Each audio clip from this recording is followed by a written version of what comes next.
Math manipulatives are a great content enhancement because they help make abstract concepts more concrete for students. So these could be things like the counters, either little bear counters that you use in elementary school, or the red and yellow sided counters that you use when you get older.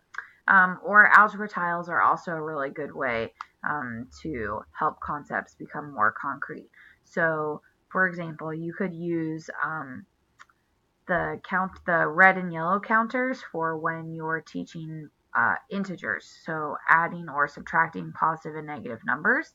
Um, One side can represent positive and another side can represent negative.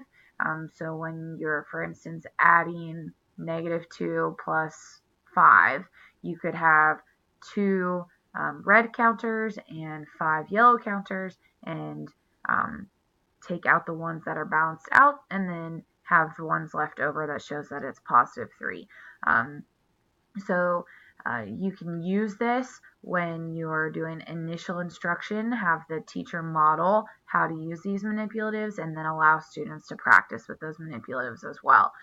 Or you could do it flipped, where you're using the manipulatives to help teach the process instead of really explicitly saying, okay, this is how you use these manipulatives. So there's a couple of different ways that you could use manipulatives in the classroom.